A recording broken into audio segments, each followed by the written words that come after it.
गौतम बुद्ध के जीवन की यह छोटी सी कहानी आपको बताएगी कि क्रोध क्या है और आप इसे कैसे खत्म कर सकते हैं। एक बार गौतम बुद्ध अपने कुछ शिष्यों के साथ बैठे उन्हें कुछ समझा रहे थे।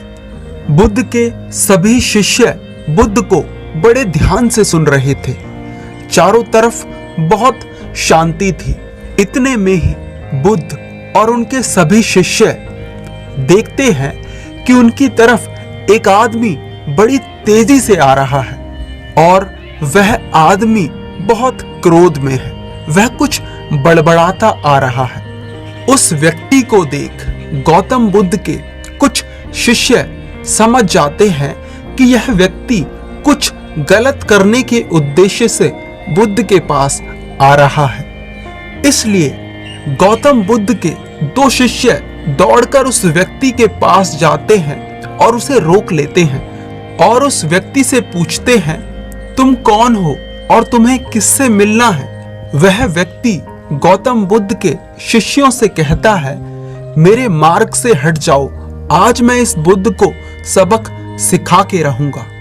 उस व्यक्ति की बात सुन गौतम बुद्ध के शिष्य उस व्यक्ति को शांत करने का प्रयास करते हैं, पर वह व्यक्ति शांत नहीं होता। बुद्ध उस व्यक्ति को देखते हैं और मुस्कुराते हैं और अपने शिष्यों से कहते हैं, प्रिय भिक्षु, उसे आने दो मेरे पास, वह मुझसे कुछ कहना चाहता है। गौतम बुद्ध की आज्ञा पा बुद्ध के शिष्य उस व्यक्ति के मार्ग से हट जाते हैं और वह व्यक्ति बुद्ध के पास आकर खड़ा हो जाता है। जैसे ही वह व्यक्ति बुद्ध के पास पहुंचता है, वह बुद्ध को गालियां देना शुरू कर देता है। बुद्ध उस व्यक्ति की गालियां सुनते रहते हैं, परंतु उसे कोई उत्तर नहीं देते।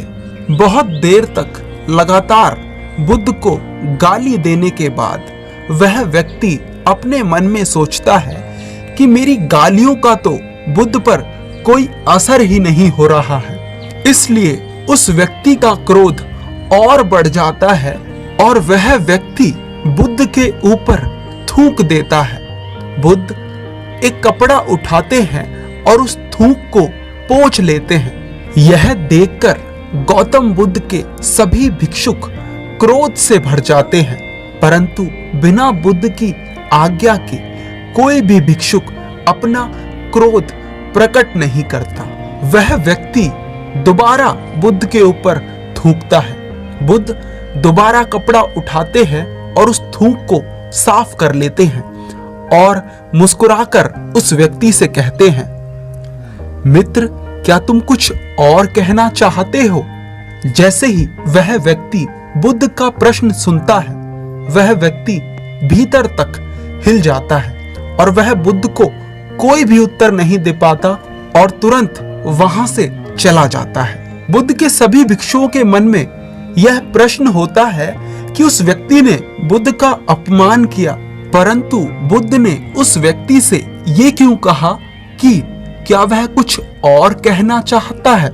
सभी भिक्षुओं में से एक भिक्षुक बुद्ध से कहता है, बुद्ध, आपने उस व्यक्ति से ये क्यों कहा कि क्या वह कुछ और कहना चाहता है, जबकि यह तो स्पष्ट था कि वह यहाँ कुछ कहने नहीं आया था, वह तो आपका अपमान करने आया था।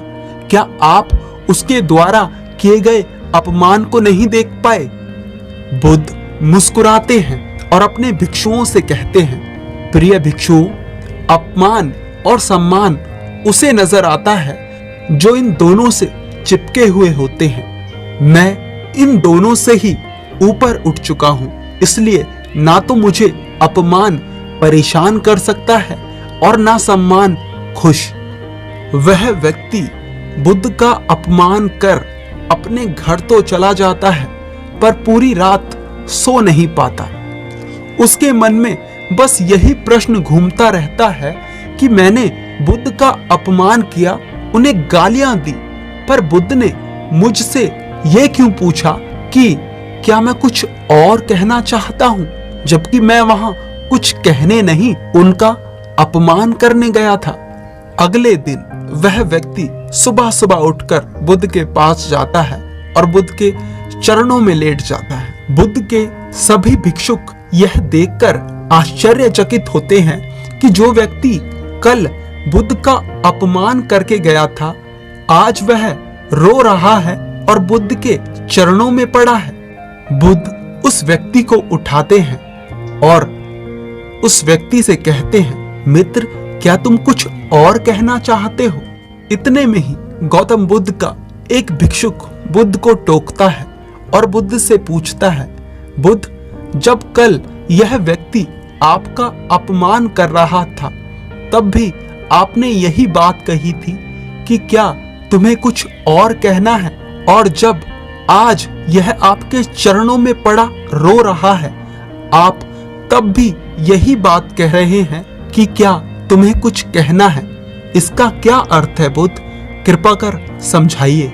बुद्ध कहते हैं, शब्द असमर्थ हैं बात को कहने के लिए। कल भी यह व्यक्ति मुझसे कुछ कहना चाहता था, पर शब्द असमर्थ थे, इसलिए क्रोध में मुझ पर थूक कर इसने वो बात कहने का प्रयास किया।